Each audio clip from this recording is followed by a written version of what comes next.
आपसे बात करने में तो संकोच कर रही है और ये पूछना चाहती है कि इसके लड़की होगी कि लड़का होगा। ऋषि लोग जो त्रिकालदर्शी हैं, भूत भविष्य की जानने वाले, समझ गए ये हमसे परिहास कर रहे हैं। ऋषियों ने क्रोध में आकर के कहा, जनिष्यति वो मंदा मुसलम कुलनाशनम। अरे मूर्खो, इससे एक मूसल पैदा होगा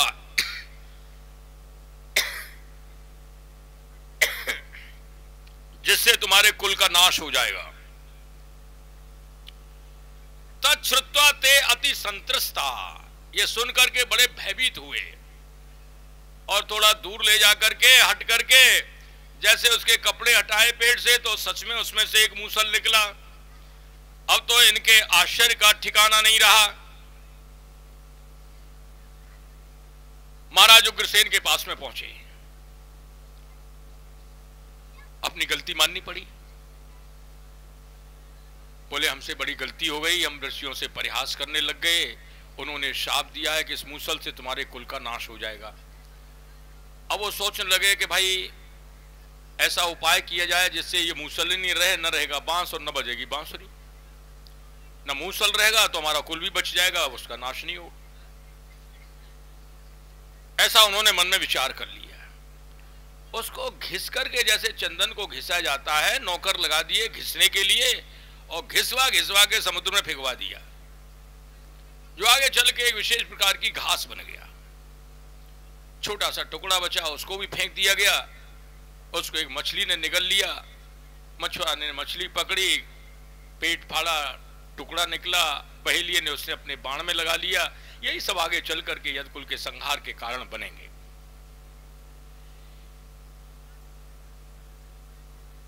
नारद जी को दक्ष का शाप था कि तुम्हारा पांव एक जगह टिकेगा नहीं, लेकिन कृष्ण दर्शन की लालसा से ये द्वारका में आते जाते रहते थे और काफी देर रुक भी जाया करते। वहां पर ये शाप उनके लिए प्रभावी नहीं था।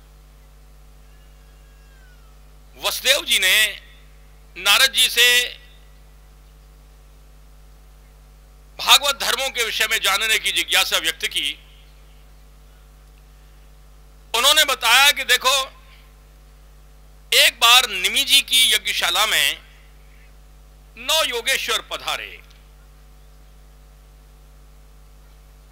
ये वही 9 योगेश्वर हैं। ऋषभदेव जी के पुत्रों में से 100 पुत्र थे। सबसे बड़े भरत जी हुए, उनसे छोटे 9 खंडों के राजा बने, उनसे छोटे 9 योगेश्वरों के नाम से कहलाए, जिनके विषय में हमने आपको बताया था। इनकी कथा हम आखिरी दिन सुनाएंगे। इनके नाम हैं कवि, हरियंत्र, प्रबुद्ध, पिपलायन, आविर्होत्र, द्रुमिल, चमस और कर भाजन। निमि जी ने उनको प्रणाम किया और प्रत्येक से एक एक प्रश्न पूछा। पहले योगेश्वर कवि जी ने भागवत धर्मों के विषय में बताया। भागवत धर्म किसी पर्टिकुलर एक्टिविटी का नाम नहीं है। भागवत धर्म क्या है? भगवान को प्रसन्न करने के उद्देश्य से जो जो भी कार्य किए जाते हैं वो सब भागवत धर्म है।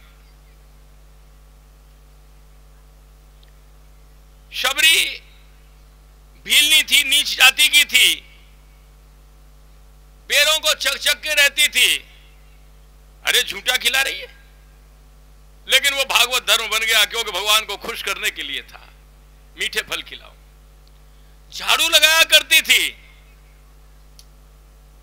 भागवत धर्म बन गया क्योंकि भगवान को सुख देने का उद्देश्य था। झाड़ू लगाना, पानी लाना, रोटी बनाना, ये सब भागवत धर्म बन सकते हैं कब? भगवान को प्रसन्न करने का यदि लक्ष्य हो। खेती करना, व्यापार करना, दुकानदारी, पढ़ाना लिखाना, डॉक्टरी करना, वकालत करना, ये सब भागवत धर्म बन सकते हैं कब? जबकि भगवान को प्रसन्न करने का लक्ष्य है। और यदि प्रसन्न करने का लक्ष्य नहीं है तो भाई बड़े से बड़ा यज्ञ भी भागवत धर्म नहीं बन सकता है। दक्ष प्रजापति ने एक बृहस्पति सब नाम का यज्ञ किया था। इतना बड़ा यज्ञ था कि देवता खुद आकर के अपना भाग ग्रहण करते थे। लेकिन उस यज्ञ का उद्देश्य था भगवान शिव का तिरस्कार, उनको नीचा दिखाना कि तुम्हारे बिना हमारे काम हो जाएंगे, तुम हो क्या हमारे लिए, ये उपेक्षा का भाव। तो इतना बड़ा यज्ञ भी भागवत धर्म नहीं बन सका। परिणाम यह हुआ, दक्ष का सिर कटा और यज्ञ का विध्वंस हुआ। तो भागवत धर्म क्या है संक्षेप में? बोले कायेन वाचा मनसेन्द्रियैवा बुद्ध्यात्मना वान श्रुत स्वभावात् करोति यद यत सकलम परस्मै नारायणायेति समर्पयेत् तत्। बोले शरीर से, वाणी से, मन से, इंद्रियों से, बुद्धि से, आत्मा से अथवा स्वभाववश मनुष्य जो जो भी कर्म करता है उन समस्त कर्मों को नारायण भगवान के लिए अर्पण कर दिया जाए, यही भागवत धर्म है। भगवान की कथाओं को कहना, सुनना, उनके नाम लीला का गान करना, और बोले कैसे, और जब भी एकदम भाव आए तो उस समय उन्मादवद नृत्यति लोक बाई है, लोक बाई होके नाचने लगे। ये भागवत धर्म है। जो ऐसे कार्यों में भगवान के लिए नाच रहे हैं, इस भाव से जो नृत्य करते हैं उनका नृत्य करना भागवत धर्म हो गया। लेकिन हम तो शर्म संकोच में रह जाते हैं, अरे लोग क्या कहते हैं। भागवत धर्म तब होगा जब लोक बाह्य हो जाएंगे, किसी की चिंता न करें वो क्या कहेगा। भक्ति के लिए छोड़ना पड़ेगा। और बोले जो जो भी कुछ करते हो नारायणेति समर्पयेत्, भगवान को अर्पण बुद्धि से करें, यह भागवत धर्म है। दूसरे योगेश्वर हरि जी भक्तों के प्रकार बता रहे हैं। उत्तम श्रेणी के भक्त वो हैं जो प्राणी मात्र के अंदर भगवान का दर्शन करते हैं। दूसरे दर्जा के वो हैं जो भगवान में और भगवान के भक्तों में भाव रखते हैं, लेकिन अन्य की उपेक्षा कर देते हैं, तो भक्त लेकिन दूसरे दर्जा के हैं। और जो केवल भगवान की मूर्ति में ही भाव रखते हैं, अन्य से कोई मतलब नहीं, भक्तों से भी कोई मतलब नहीं, तो वह हैं तो भक्त, लेकिन वो प्राकृत भक्त हैं, साधारण श्रेणी के हैं। उत्तम श्रेणी के भक्त की पहचान होती है त्रिभुवन विभव हेतुकुंठ स्मृति।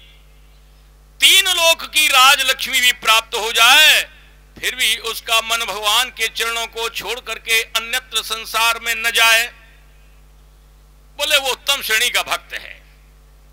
तीसरे योगेश्वर अंतरिक्ष जी माया का निरूपण करते हुए कह रहे हैं, माया शब्द दो अक्षरों से बना है, माँ और या। माँ माने संस्कृत में होता है नहीं, और या माने जो कुछ दिखाई दे रहा है वो उसका असली रूप नहीं है। जैसे भाई ये समझो अंधेरे में पड़ी हुई रस्सी सर्प की तरह से दिखाई देती है, भासित होती है, लेकिन जब प्रकाश के परिप्रेक्ष्य में देखते हैं, टॉर्च जला के देखा तो पता लगा कि अरे ये तो सर्प नहीं है, रस्सी है। इसी तरह से संसार की जितनी भी वस्तुएं हैं जिनको हमने अपना मान रखा है, भगवान को छोड़ के जिनको अपना मान लिया है, चाहे स्त्री है, पुत्र है, बहन है, भाई है, पत्नी है, पति है, आदि जितने भी रिश्ते हैं, घर है, मकान है, जमीन जायदाद, गाड़ी, फैक्ट्री, मिल वगैरह जो भी कुछ है, अपने तो केवल एकमात्र भगवान हैं। भगवान को छोड़ करके जिन चीजों को हमने अपना मान लिया, बोले यही माया है। इस माया से पा जाने का उपाय क्या है? चौथे योगेश्वर प्रबुद्ध जी कहते हैं, तस्मात् गुरुम प्रपद्येत जिज्ञासु श्रेय उत्तमम। बोले जिज्ञासु भाव से गुरुदेव की शरण में चला जाए और उनके लिए कोई ऐसी वस्तु न हो जो छिपावनी पड़े। इष्टम दत्तम तपोजप्तम वृत्तम यच्चात्मना प्रियम, जो कुछ भी अपने को प्रिय लगे सब कुछ गुरुदेव को अर्पण कर दे। इस भाव से वो माया को सहज में पार हो जाता है। पांचवें योगेश्वर पिपलायन जी भगवान के स्वरूप का वर्णन करते हुए कहते हैं, भगवान निर्गुण हैं, सतोगुण रजोगुण तमोगुण माया के तीनों गुणों से परे हैं। वे निर्गुण भगवान अपने भक्त की कामना पूरी करने के लिए सगुण रूप में अवतरित हो जाते हैं। भगवान की प्रतिज्ञा है, ये यथा माम प्रपद्यन्ते तांस तथैव भजाम्यहम, जो जैसा मेरा भजन करते हैं मैं भी उनको वैसे ही भजा करता हूं। छठवें योगेश्वर आविर्होत्र जी कर्म के प्रकार बता रहे हैं। कर्म तीन तरह के हैं। कर्म जिनका वेद भगवान प्रतिपादन करते हैं, धर्मम चर, धर्म का आचरण करो, सत्यम वद, सत्य बोलो, माता पिता की सेवा करो, गुरुजनों की आज्ञा का पालन करो। ये करणीय कर्म जो है, ये वेद वेद कर्म, इनको कर्म कहा जाता है। जो जिनको वेद भगवान निषेध करते हैं, ऐसा मत करो, चोरी मत करो, झूठ मत बोलो, मदरा मत पियो, निषेधात्मक जो कार्य हैं वो विकर्म कहे जाते हैं। और तीसरे निष्काम भाव से जो कर्म किए जाते हैं इनको अकर्म भी कहते हैं। और निष्काम कर्म भक्ति युक्त, बोले इनके कर्मों के करने से भगवान बहुत प्रसन्न हुआ करते हैं।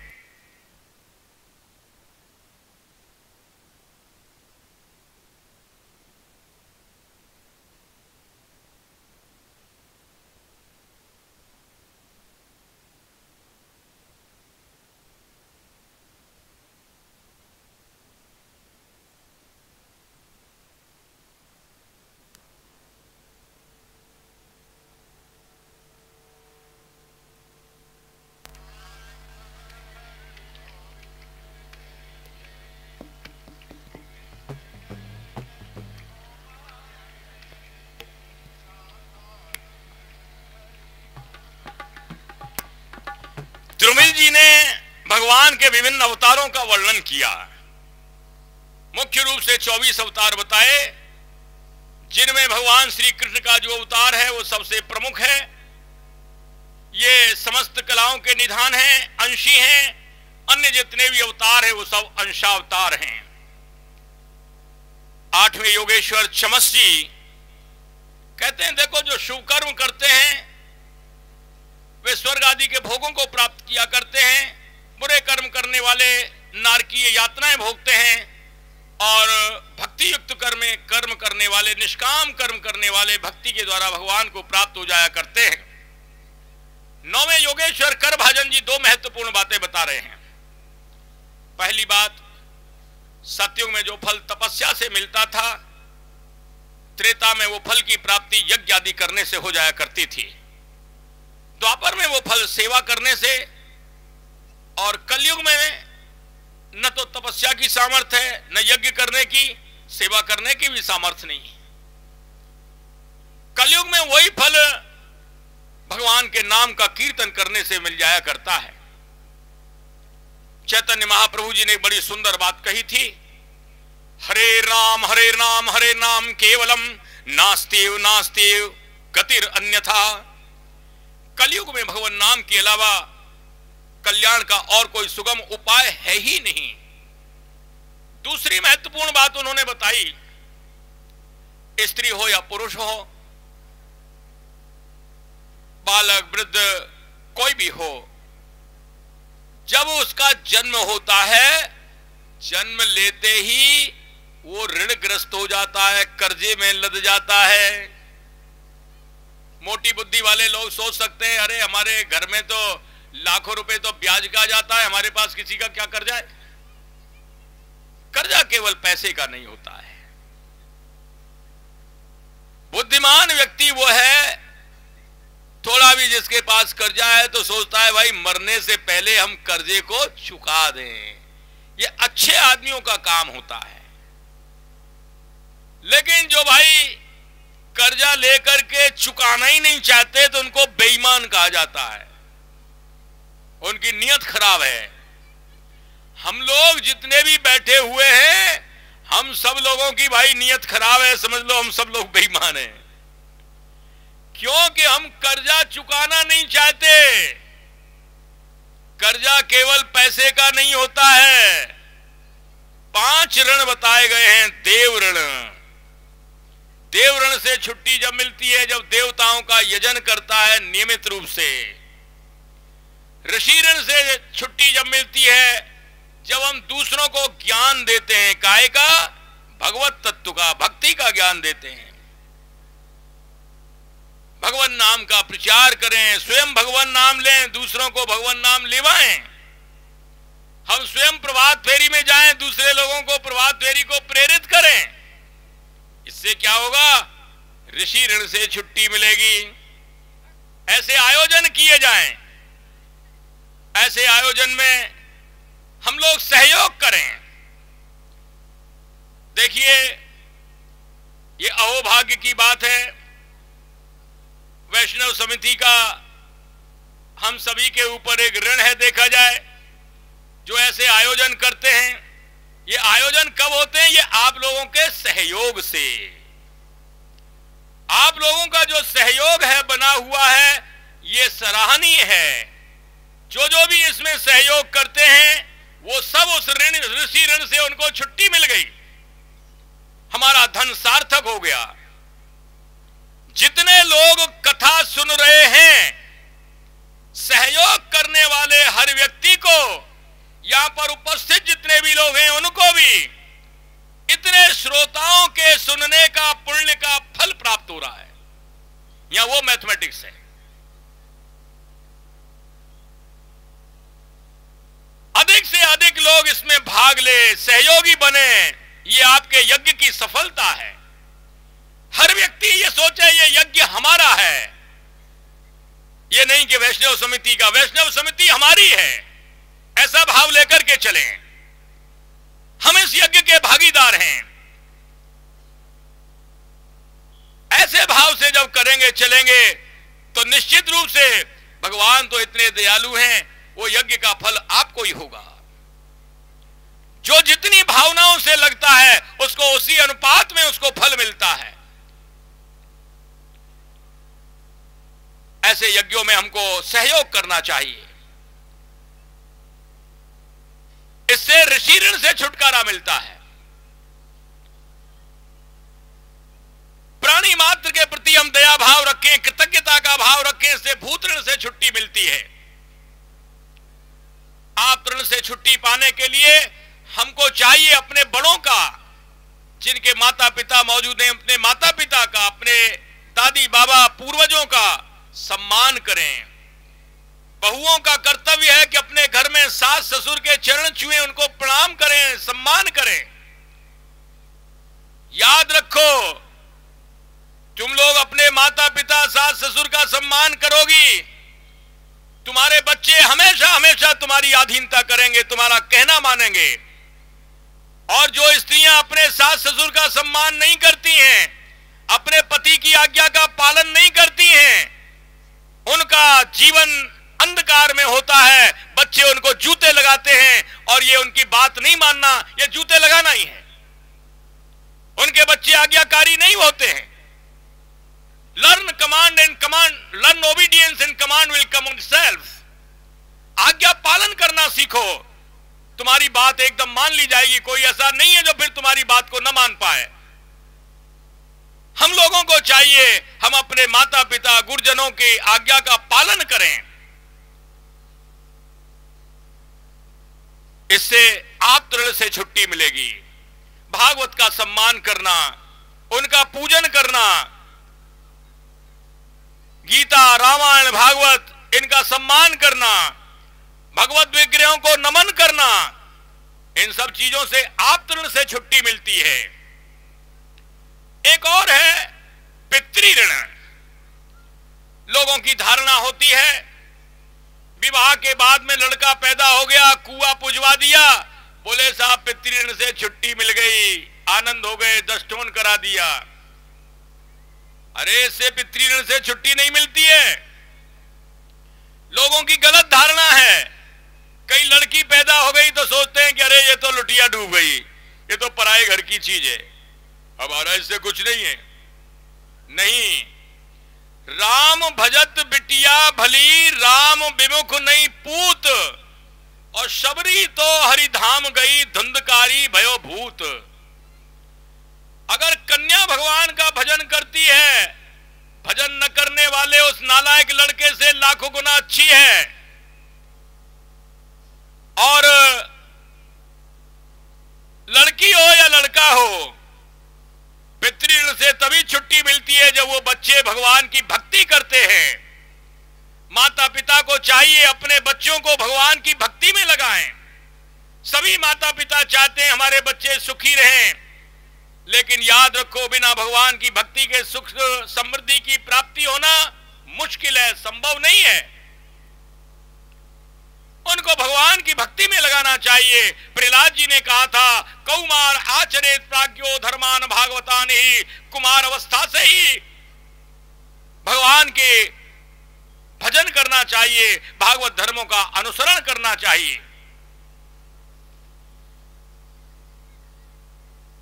बोले जो लोग विवाह नहीं कराते हैं, लड़की हो लड़के हो, भगवान भक्ति में रुचि रहती है, तो उनका तो भाई पितृऋण से छुटकारा हो नहीं सकता है। अगर पुत्र प्राप्ति ही पितृऋण से मुक्ति का साधन माना जाए तो बोले ये बात नहीं है। 11वें स्कंद के 5वें अध्याय के श्लोक संख्या 41 में यह बात जोर देकर के कही जा रही है, सर्वात्मना यह शरणम शरण्यम गतो मुकुंदम परिणति कर्तम। सर्वात्म भाव से जो भगवान की शरण में चले गए हैं, अपने कर्तृत्व अहंकार को छोड़ करके, बोले उनके ऊपर देव ऋण, ऋषि ऋण, भूत ऋण, आप्त ऋण, पितृ ऋण, ये जितने भी ऋण हैं ये सब छूट जाते हैं। और उनसे अगर कोई विकर्म बन भी जाए, विकर्म यच्चोत्पतितम कथंचिद धुनोति सर्वम हृदय सन्निविष्टः। उनके अंतःकरण में जो भगवान श्री हरि विराजमान हैं, उनसे उनका जो यशोगान करते हैं, उनकी कथा सुनते हैं, उनका नाम लेते हैं, लीलाओं को गाते हैं, उसके प्रभाव से उनके सारे पाप नष्ट हो जाया करते हैं। अब आगे वर्णन कर रहे हैं, ब्रह्मा, शिव, इंद्र, मरुदगण, गंधर्व, अप्सरा, नाग, सिद्ध, चारण, सभी ये लोग जो हैं द्वारकाम उपसंजगमु सर्वे कृष्ण दृक्षवाह। कृष्ण दर्शन की लालसा से सभी द्वारका में गए। देवता स्तुति कर रहे हैं। बड़ी सुंदर बात कही है देवताओं ने, शुद्धिर्नृणाम न तु तथेड्य दुराशयानाम विद्याश्रुताध्यन दान तपः क्रियाभि सत्वात्मना ऋषवते यशसि प्रवृद्ध सच्छ्रद्धया श्रवण संभ्रतया यथा स्यात्। बहुत अमूल्य बात कह रहे हैं देवगण। बोले प्रभु, सत्पुरुषों के मुख से श्रद्धा पूर्वक आपकी कथा सुनने से जितनी अंतःकरण की शुद्धि होती है, वैसी वेद पढ़ने से, यज्ञ करने से, तपस्या, दान, पुण्य आदि करने से भी उतनी शुद्धि नहीं हुआ करती है। जितने भी शुभ कर्म किए जाते हैं, उन सब का फल होता है अंतःकरण की शुद्धि। और कथा सुनने से जितनी शुद्धि होती है, उतनी अन्य किसी माध्यम से नहीं हुआ करती है। ब्रह्मा जी बोले प्रभु, आपको इस धराधाम में विराजे हुए 125 वर्ष हो चुके हैं। ये तो कह नहीं सकते अब आप अपने धाम को चलो। बड़ी विनम्रता से कह रहे हैं, शालीनता से, प्रभु यदि आप उचित समझें तो आप अपने धाम के लिए पदार्पण करें। आपके अवतार के प्रयोजन थे वो भी लगभग पूर्ण हो चुके हैं। भगवान बोले ब्रह्मा जी, वैसे तो हमारे अवतार के जो जो भी प्रयोजन थे लगभग पूरे हो गए हैं, परंतु एक बाकी है, वो है यदकुल का संहार। यदवंशियों को शाप लग चुका है, वो समय आने वाला है और उसके बाद में हम अपने धाम को जाएंगे, क्योंकि हमारे अवतार का एक प्रयोजन है धर्म की संस्थापना। यदवंशियों के रहते रहते उद्धत हो जाएंगे। और फिर अधर्म की वृद्धि होगी। ये उद्धव जी पास में खड़े खड़े इन बातों को सुन रहे थे, उनका मन बड़ा दुखी हुआ। बोले प्रभु, आप हमें छोड़ करके अपने लोक को चले जाएंगे, हम आपके वियोग को कैसे सह पाएंगे। आप ऐसी कृपा करो नाथ, स्वधाम नए मामपी, हमको भी अपने साथ में अपने धाम को लेते चलें। इन बातों को सुनकर के ये भगवान विचार करने लगे और उद्धव जी ने यह भी कहा, प्रभु हमको माया का भय नहीं है, क्योंकि हमको आपकी जूठन प्रसादी पाने का सौभाग्य मिला, आपके उत्तीर्ण वस्त्र हमने पहने और इससे माया को तो हमने जीत लिया है, लेकिन हमसे आपका वियोग नहीं सहा जाएगा। आप हमारे ऊपर ये कृपा कर दीजिए, और क्योंकि आपके बिना तो हमको ये सारा संसार भी अच्छा नहीं लगेगा। हमारी आपके चरणों में यही विनती है, यही हमारी प्रार्थना है कि आप हमको भी अपने साथ में लेते चलें। मेरी टेर सुनो प्यारे, मुझे अपने पास बुला, मुझे अपने पास बुला, मुझे अपने पास बुला, मुझे अपने पास बुला। मेरी टेर सुनो प्यारे, मुझे अपने पास बुला, मुझे अपने पास बुला, मुझे अपने पास बुला, मुझे अपने पास बुला। मेरी टेर सुनो प्यारे,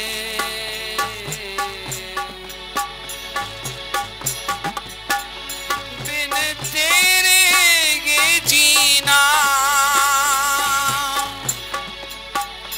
बिन तेरे ये जीना, कैसा जीना जीना, तेरे बिन ये मरना, अति सुंदर है मरना। प्राणों के रखवारे, मुझे अपने पास बुला, मुझे अपने पास बुला, मुझे अपने पास बुला,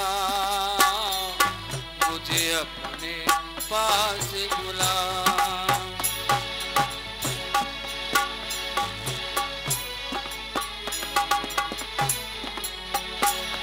मुकुटों का चंदा,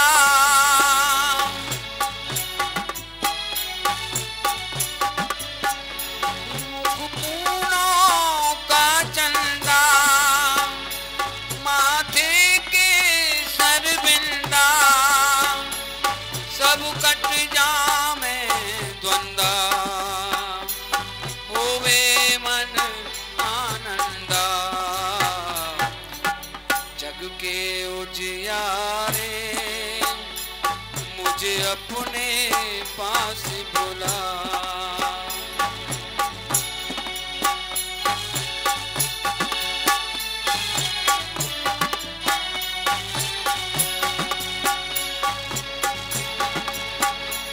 वे नील कमल नैना, मधु से मीठे बैना,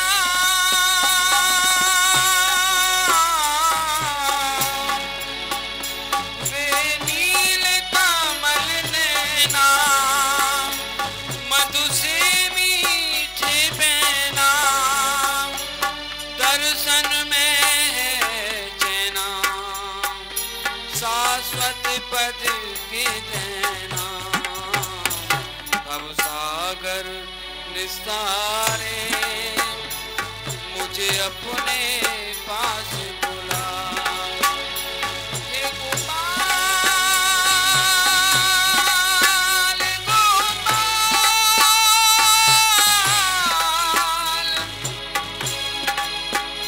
गोपाल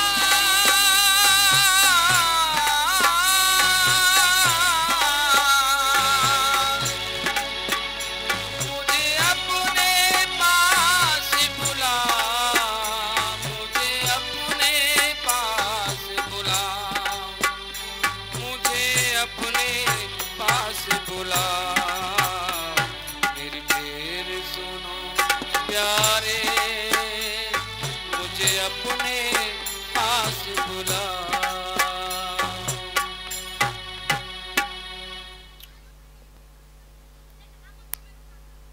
उद्धव जी की करुणा भरी पुकार को सुनकर के भगवान बोले, उद्धव,